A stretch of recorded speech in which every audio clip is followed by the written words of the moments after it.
Our message to the people of Manicaland is that let us tolerate one another. No matter how different we are, no matter how different the parties we support are, it's not worth dying for.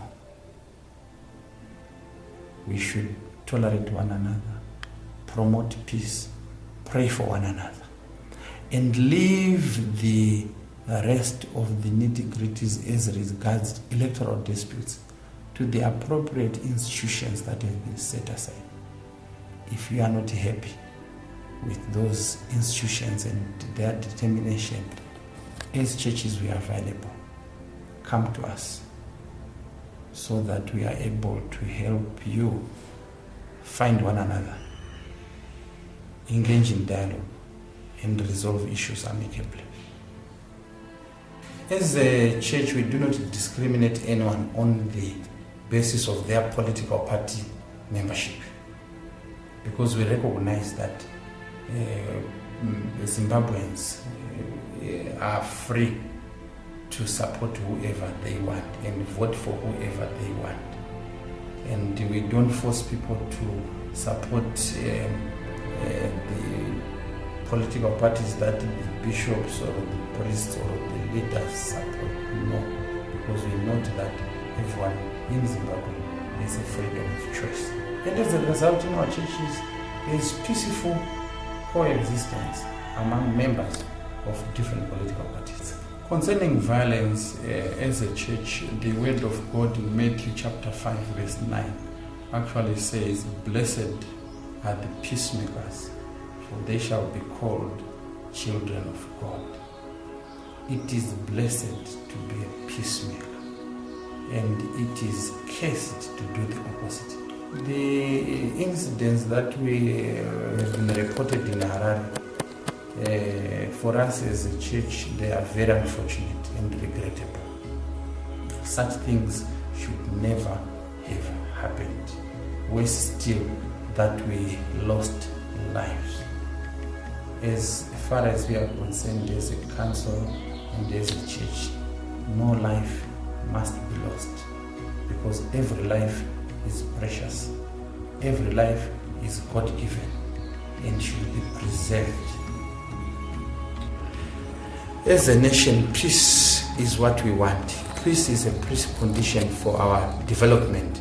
Peace is a precondition for our prosperity. Peace is a precondition for our future success as a nation. So we cannot underestimate that. And even historians actually argue that where there is no peace, there is no development. So if we want jobs, if we want work, if we want development or even money in our banks, peace is a precondition. As a church, we believe that we should do the right things. If we are aggrieved, not happy about the results of an election, we call upon those who are not happy to bring evidence.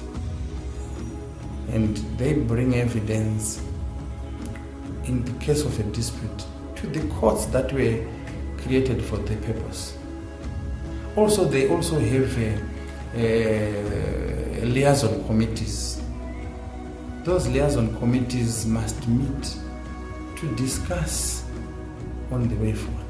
Political parties also signed a code of conduct and agreed in writing that they will do everything within their power to support peace. And that's what we look forward to all parties to do. So it's regrettable that in Harare there were demonstrations, people were concerned, and it's also unfortunate that state institutions are reported to have responded in a manner that was not commensurate with what was happening. So we urge people to use legal channels to resolve their disputes, and also encourage the state institutions to have a measured response to the challenges that as they execute their work. Our work as Zimbabwe Council of Churches is quite varied, but we are focusing on issues such as our people's participation in the democratic processes, such as the current elections.